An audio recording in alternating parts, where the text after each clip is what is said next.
So let's fast forward to January the 4th, 2011. What happened on that day? Well, the context, the background was I had a few accidents over the space of a few years. Nothing major, but I had a couple of skiing accidents. Had a jet skiing accident, had a go-karting accident. So you knew go-karting was going to come to this somewhere. Most of what was going to come to this somewhere. And I basically had a slip disc. I had a prolapse disc, and the previous year I'd had some injections to try and reduce the inflammation, the swelling, and then following year I had another episode where I ended up on the floor at home, had the paramedics come out to me. I then had a further episode later on in the year, actually Halloween, and it was 2010 Halloween, and I ended up being taken to A&E, and they said, "Can you still go to the loo? Do you still have bladder control?" And I went, "Yes." And I went, "Right, go home then." You're kidding me, really? That's the NHS for you. They all they want to know is, are you serious? Are you at risk of life or something serious? No, then go home. And I thought, well, this is outrageous. So I called my specialist and I said, right, I need to come and see you again. So I did, and he said, okay, your disc has gone. We need to operate. We need to do something about it. And I reluctantly agreed, and I should have known at the time. There was something about him. He was one of those that had a bit of a God complex. And again, I won't use his name because I don't want to go into that. That's not the issue. What happened was I reluctantly agreed to go for the operation. And I was told, it's a fairly simple routine procedure. Do this all the time. You'll walk in, you'll have a night's sleep, and you'll walk out the next morning. The risks are infection. You might have slight neurological deficit, as they call it, which is a bit of numbness, you might have a bit of foot drop, etc. Okay, well, if that's the risk, but it'll only be temporary. So I sort of went, okay, fine. So I went in and I had my operation at 6:30 in the evening, woke up 3 hours later. I thought, well, that's odd. I can't feel my legs from the knees down. I can't even move them. And that was really bizarre. And then the specialist came round, the consultant came round to see me, and he asked me how I was. I said, well, I can't feel my legs. He sort of said, that's okay, it'll wear off soon. I said, no, but I can't move them either. And there was this momentary look in his face. I thought, oh, I'm screwed. I didn't expect that look. And as I said earlier, you can see through, people can't lie, the faces can't lie, generally. And I thought, oh. And so I went through this period of a week or so in complete denial, thinking, I'll be okay. And in fact, actually, from that first moment when I woke up, 3 hours later, I'd actually lost the feeling and movement from the waist down. So the numbness and the lack of mobility, literally over 3 hours, progressed all the way up to my waist. I lost all control of bodily functions. I mean, everything gone, which was then quite terrifying, actually. But of course, I'm still going, I'll be okay, I'll be fine. And so I had several days, I can't remember how many days it was, 8, 9, 10 days in this private hospital in Reading. And then I was transferred to the Oxford, JR at Oxford, into the neurosciences unit. And they stuck a load of needles and pins and probes in me to test. And they went, to all intents and purposes, they went, you're screwed. Obviously, they didn't use those words, of course. There's nothing going on here. Oh, okay. Not even a flicker? No, nothing. There's no neurological activity at all. How can that be? The damage is obviously very serious. Well, how the hell can that have happened? And so, of course, nobody would admit to anything. Interestingly, the place I had the operation, of course, I wanted to go and look for any evidence, so video records, etc. The video hadn't been working for my operation. Funny that, really.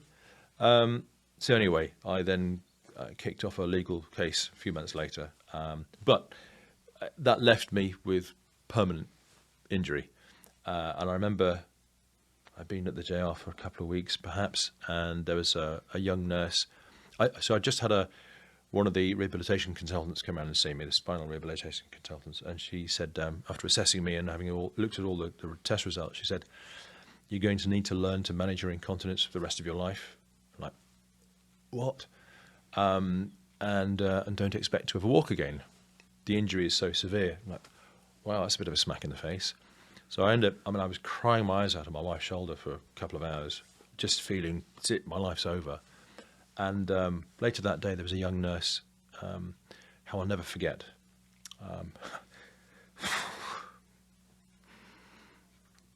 It's okay. Crikey. It's okay.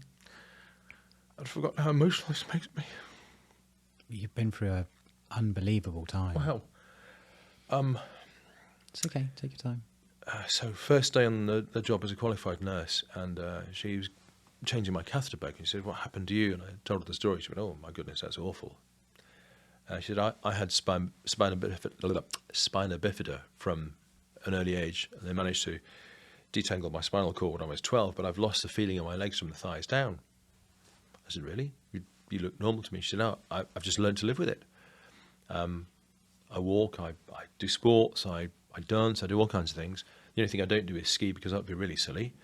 But as she said, I've broken my leg a few times and I don't feel it." She joked. I went, "Okay, interesting." And then the next day, my wife brought my two boys in to see me, who were quite young at the time. And they both, for the first time since my operation, both got into the bed and gave me a hug. And I thought, right, that's it. I've got a family. Doesn't matter what life has dealt me. I've just got to get on with this. Somehow I've got to reset my expectation of myself and what life's about. I've got a family I need to somehow take care of. So, right, stop moaning, get on with it. And then I had one of my best friends came to see me with a couple of remote control toys, a tank, 5 BB pellets, which is brilliant because I was terrorising the nurses around the water, and a little digger. And I sat there on the bed to go, "Why me?" And he said, "Why not you?" Yeah, actually, why not me? That's absolutely right. It's a lottery. Why not me? Okay, so how I deal with this is then the important thing. Not what's happened to me, it's how I deal with this. So, yeah. And I, by the way, I did try and find out who that nurse was, because it was like a, sounds really silly, like an angel. It wasn't, it's her comment, the fact she was there at that time to make me think, this is possible, I can have a life. It was just bizarre, having just been crying my wife's shoulder just a couple of hours before. It was timing. Wow. It's an unbelievable coincidence. Yeah. Yep. Sounds like an angel's been there to send, because it's probably something that's really made a big difference to help you in some way. That's probably what felt emotional. Yeah. I'd love. It'd be great if we can find out who that person was. Maybe she'll reach out. I tried a few times to track her down, but yeah, hopefully she will. But, yeah. I'd love to say thank you. Yeah, I can imagine. When you're faced with something like this, life changing, it's not your fault. It wasn't your accident. You know, you said you felt like you had you felt like something wasn't quite right with the doctor, Mm-hmm. and then you later find out that the video wasn't on, or it's been lost, or it's not available. Mm-hmm.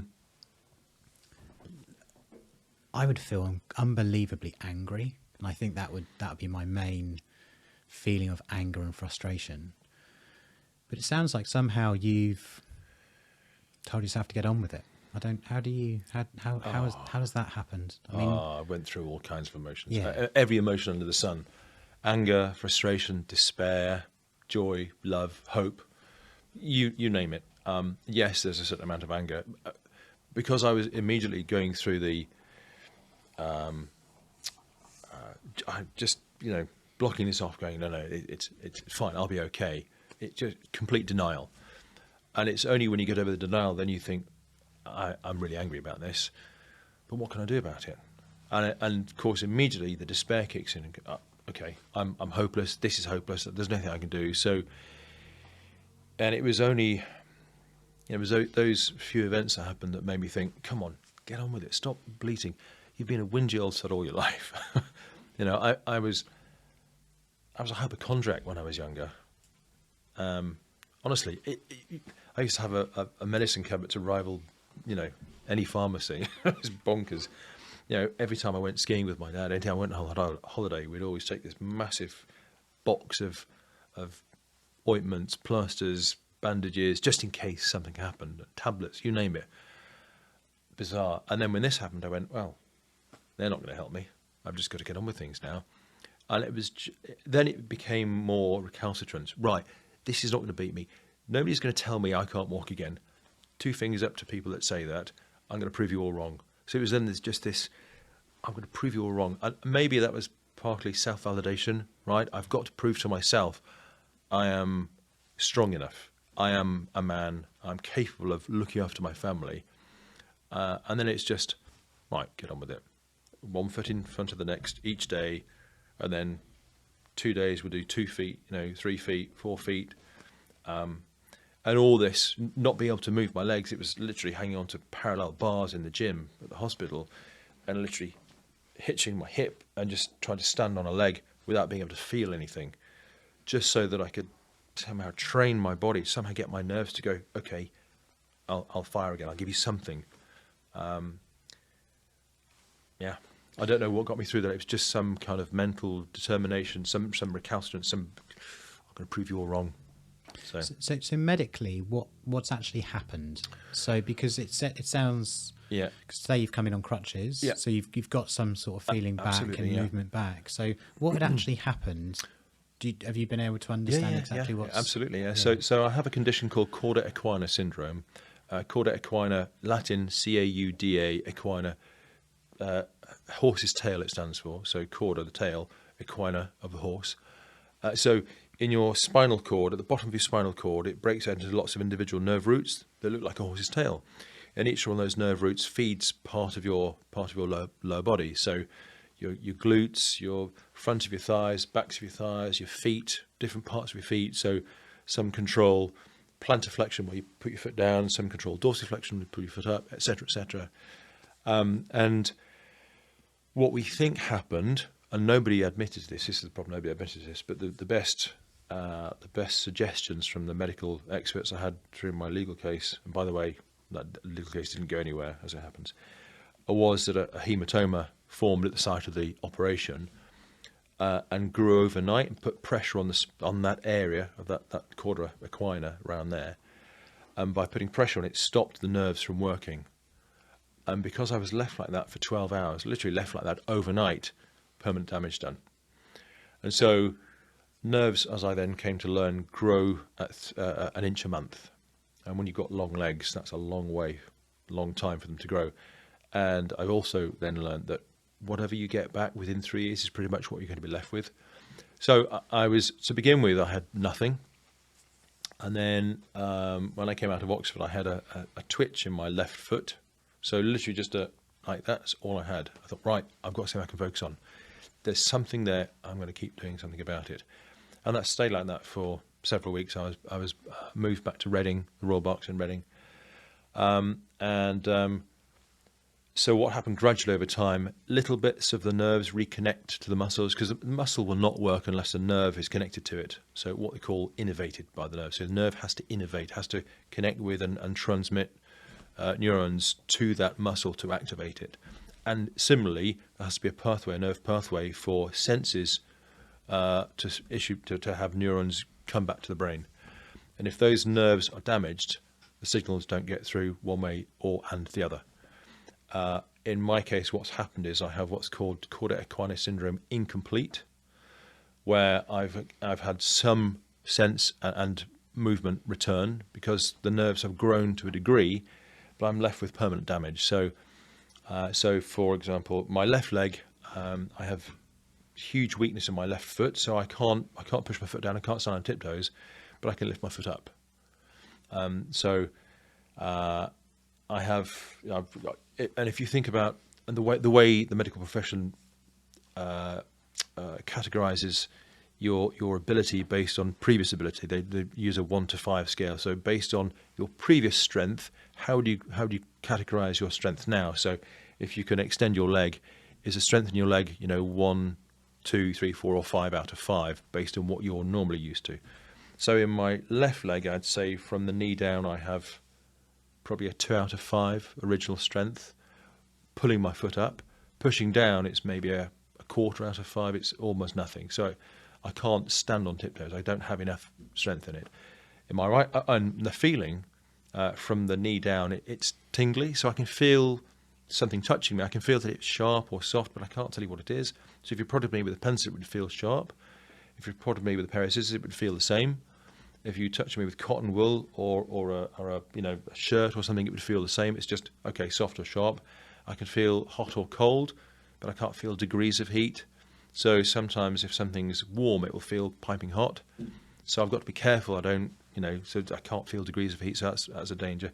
My right leg is worse though. So my right leg from the knee down is pretty much dead. So, although I can feel my hairs being pulled, which is thanks for that, whoever. That's really weird. So I can't actually feel much from the knee down. So if you were to touch me, I'd go, can't feel anything. I can feel the odd tingle at the back of my calf. So if you were to touch me somewhere on my calf, I go, okay, something's happening. I can't tell you where, I can't tell you what. I can't tell you how much pressure you're putting on my calf. My foot just hangs, it's completely loose.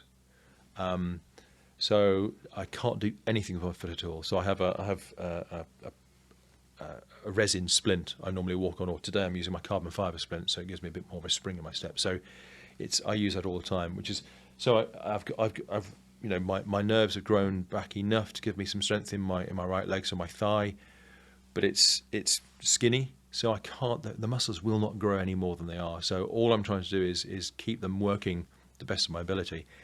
So I have to use my gym regularly. The problem is that sometimes I can wake up and the leg just doesn't work at all. I can get out of bed and go, ooh, collapse on the floor because the leg just doesn't work.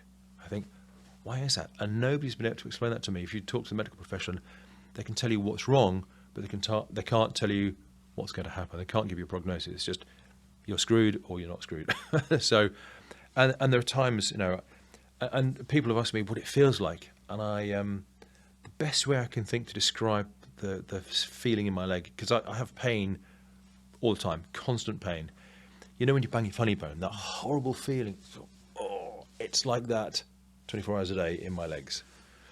And that, to begin with, is that's hard, it's tiring. And you do get used to pain after a while. You get accustomed to the pain, you can deal with it, but only to a point. It does tire you out. So living with pain constantly is hard work. And the thing I found that helps me deal with the pain most of all is exercise, because the pain is neuropathic pain. It's not actual pain, it's neuropathic pain. So it's the brain misinterpreting the signals it's getting. So the few signals that get through, it's going, oh, your leg's been chopped off, or it's on fire, or someone's hitting it with a baseball bat. And you go, well, that's not what's happening, of course, but that's what the brain's sensing, and it's telling me you're in pain. I go, I'm not, I'm fine, but it's hard work. So exercise helps because it releases endorphins, helps the brain to cope with this. But the pain is there all the time. So